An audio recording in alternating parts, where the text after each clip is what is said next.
weighing 221 and 1/4 pounds by the KO round. He is rated #1 by the WBA. Here is the dynamic Mike Tyson. The most expensive heavyweight fighter, the strongest puncher, the best in many other ways. So counter right hand by Mike Tyson is invited. In this video, we're going to recall the 15 best knockouts performed by Tyson and enjoy every moment. Mike learned his signature style, characterized by its speed and explosive sharp blows, from Cus D'Amato. This style manifested itself from the beginning of Mike's professional career and was especially evident in the 15 most powerful knockout blows he delivered. One of his early fights is no exception, his bout with Marvis Frazier in 1986. At that time, Marvis was a promising boxer, with a record of 16-1. Everyone expected a legendary spectacle from the fight. Tyson moved his opponent into a corner and delivered a right uppercut, followed by a series of 5 powerful blows. Frazier falls, and the referee starts counting. Only 30 seconds have passed from the start of the fight, and Marvis was unconscious. The referee stops counting. It took several minutes for Frazier to come to his senses. It's not without good reason that this hard knockout is called one of the most spectacular in Iron Mike's career. Give me first your reaction to the fight. The fight, I was confident. I trained real hard with my trainer, Kevin Rooney, who I owe a great deal to. And I came out and I was confident. I knew the fight. I felt the deep in my heart. I was going to stop him in the first round. Did you know from watching tapes of him that you could hit him with the uppercut? No, that's my favorite punch. And I watched the timing. I knew from my trainer telling me, as he throws his punches, he bends down. And I knew that would be perfect for my uppercut. I planned on working the body more, but I saw the opportunity and it looked too good to go away. In September 1986, Mike Tyson entered the ring against Alfonso Ratliff. The fight against Alfonso was the last before Mike's first championship title fight with Trevor Berbick. Tyson quickly figured out his rival, demonstrating the brilliant technique that distinguished him from his early years in the professional ring. After waiting a moment, Mike dodges to the left and throws a powerful left hook into Ratliff's jaw. Alfonso falls to the floor. He gets up on one knee and waits until the referee counts to 9 before he stands. Mike rushes to finish the fight and shoots a series of 8 hits. Ratliff barely escapes in the clinch. After the referee separates the fighters, Tyson begins beating Ratliff near the ropes and ends up finishing him in the second round. Baby Pearl looking very closely. And that's all. It's over.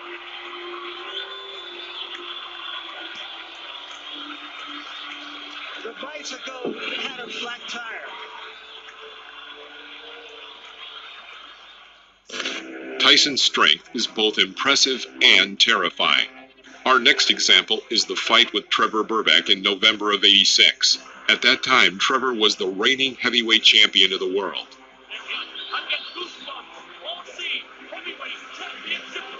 At the end of the first round, Berbick is on the verge of a knockout. He has already missed several incoming hard punches, but is still on his feet. At the beginning of the second round, Tyson knocks him down and continues the attack with an uppercut to the jaw, then a left hook to the head. Berbick tries 3 times to get up, but keeps falling back to the floor. The referee stops the fight. The result is a technical knockout, making Tyson the youngest world heavyweight champion.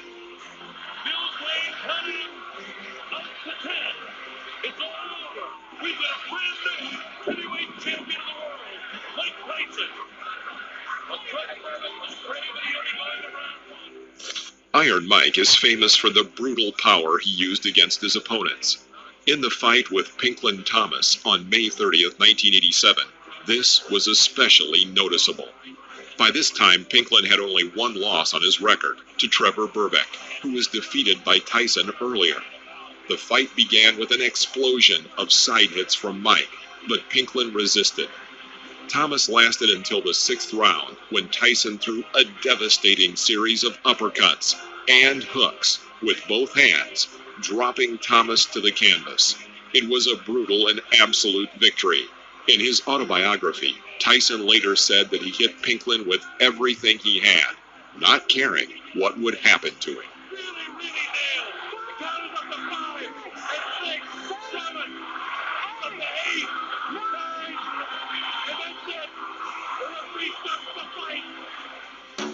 Once and for all was the title listed on the posters about the fateful fight of the two undefeated heavyweight champions, Michael Spinks and Mike Tyson.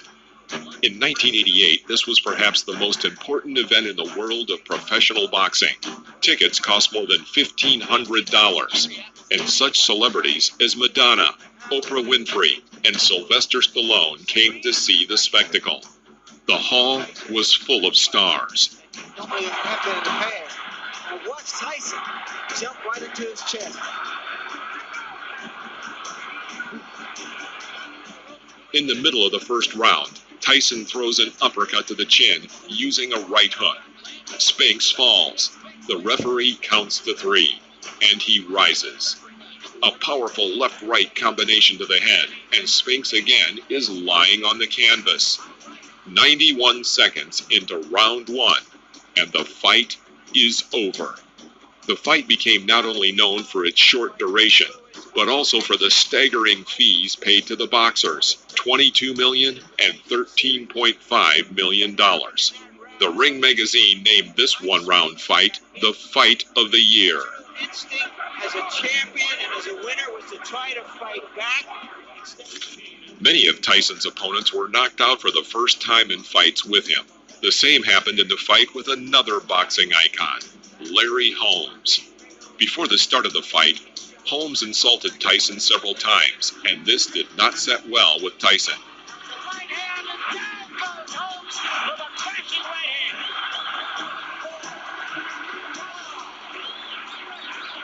You can't move because it's not standing. During the fight, Iron Mike showed animal aggression in all its glory. The fight ended in the 4th round, delivering an extremely humiliating defeat for Holmes, who was knocked down 3 times. In the end, after the knockout, Larry had an episode of fainting and shock. He needed a doctor to get up. Larry Holmes subsequently considered this fight his only defeat and called Tyson a real champion. Larry Holmes, which was his great fighting heart, something always underestimated. He got within 8 seconds of the end of the round. His leg really buckled underneath it too, and I wouldn't be surprised if...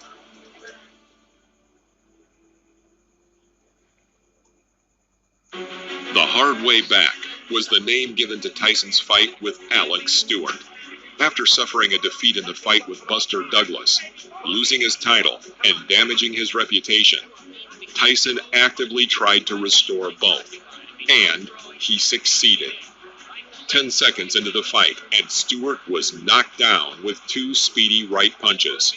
He got up on the count of 5 and was knocked down again about a minute in. That was a flush, right? Bill, man. Taking a good look at Cappuccino. He's got to let him go. 3 knockdown rule is in effect. Stewart goes down again. It's over. A quick left hook at 2.5 minutes marked the 3rd knockdown. With this, Tyson won by a technical knockout. Another brilliant victory on his way back to the top. Well, Stewart said that Tyson was a mountain he had to climb. He just got knocked off that mountain. He just didn't have the style, Jim, unlike Douglas, to test the vulnerability of Tyson. Yeah, he's not nearly the technician that Douglas was when Douglas was good. Early in August 1995. Tyson's fighting style had changed. His peekaboo style was replaced with a stronger punch and attack and more caution on approach and defense. His first successful fight after prison was with Buster Mathis Jr., an undefeated boxer at the time. The start of the fight was rather slow. Buster successfully evaded punches and used dodge and clinch tactics for the first 2 rounds. Despite this, the third round was completed with a series of the strongest uppercuts from Tyson.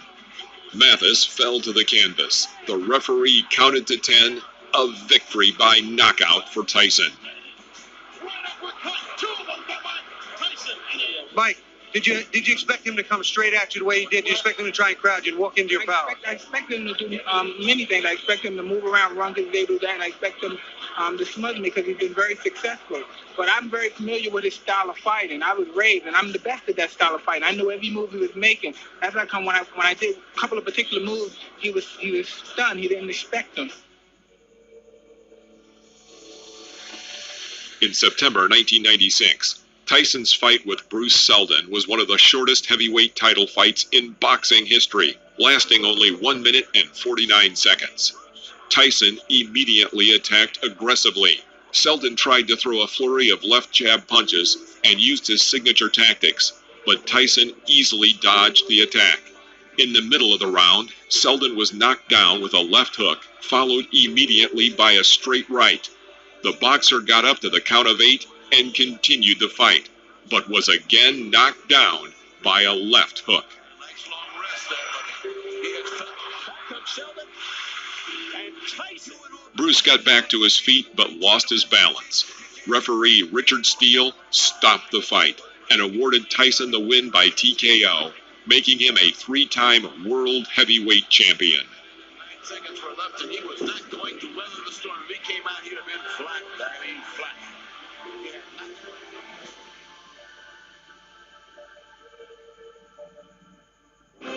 The end of the 90s was not an easy time for Tyson. After a stint in prison and the revocation of his boxing license due to the fight with Holyfield, the frequency of his fights changed. About once every 6 months, he held fights with high-ranking athletes. One of these fights was with Francois Botha. Mike had been preparing for only a month and a half, apparently underestimating his opponent. Botha had the advantage during the first 4 rounds and led over Tyson, who seemed to be unsure of himself.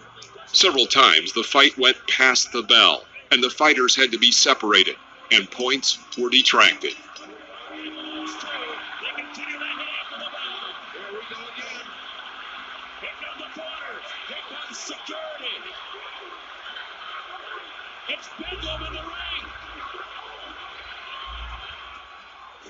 Botha began to taunt Tyson, which angered him.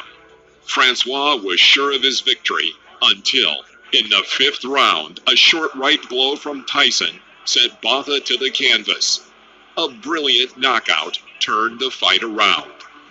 Tyson has returned. One right hand equals neutralizes everything that was happening to him. That's what happened when you got a... January 2000, Tyson fights in Europe against the champion of Great Britain, Julius Francis. The Europublic is sure of Francis's victory, with newspapers even paying huge sums to advertise on Francis's shoes. However, as is often the case with professional boxing, expectations do not always match reality. That's key. It's where you go. That's a lot more than most people thought. That left knee to the body hurts, Steve. He could be in trouble right here. He's starting to down. He goes. Wow, 30 seconds to go. Can he survive the final seconds of the opening round? Again, he staggers Francis. Tough body shot. Francis is down. 16 seconds into round 2. He's been down 3 times. How much more punishment? There's a left uppercut.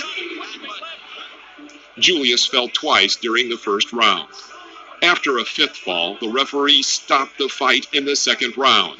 The fight ended with a knockout at 58 seconds in round 2.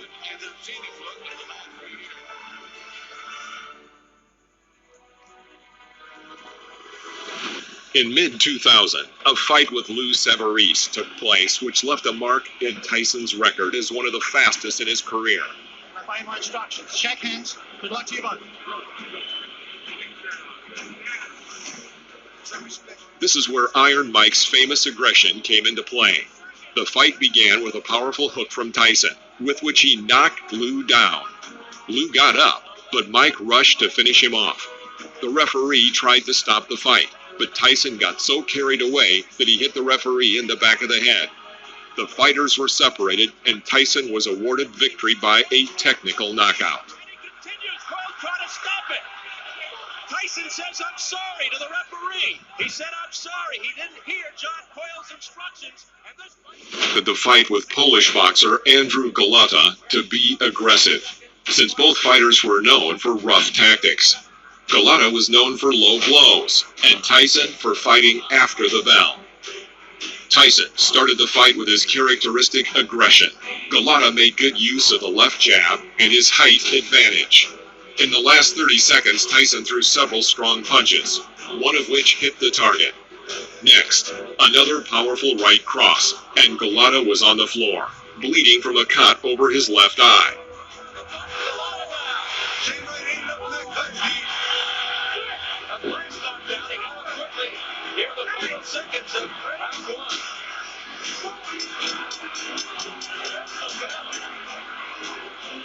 After the first round, Golota twice asked his trainer to stop the fight. Between the second and third rounds, Golota told his corner that he would not continue and began walking around the ring.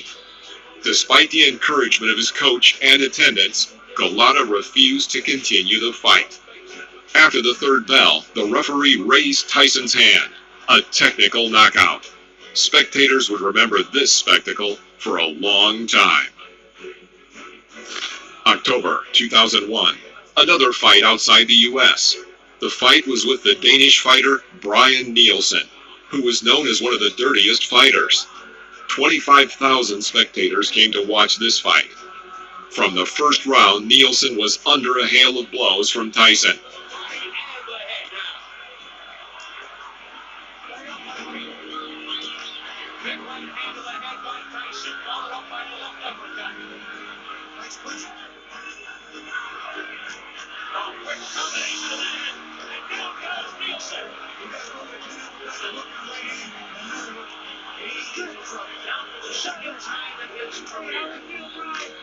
In the third round, Tyson hit Nielsen below the belt, clearly causing him great pain. The fight resumed, but the situation did not change. And after the sixth round, Nielsen refused to continue the fight. An impressive fee of $13 million and a technical knockout again went to Iron Mike.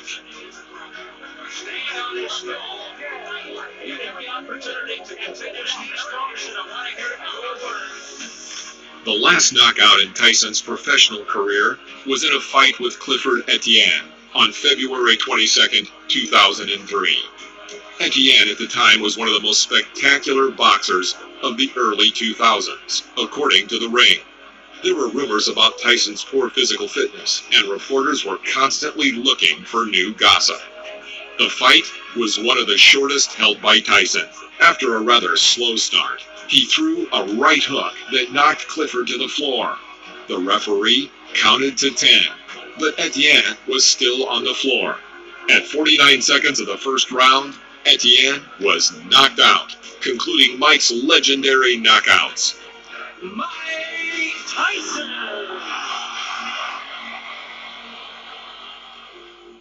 Tyson is an impressive and intimidating fighter. He received the title of the cruelest fighter for a reason, and it's easy to see why, after what we have witnessed today. What do you think of the boxing legend? Please let us know in the comments.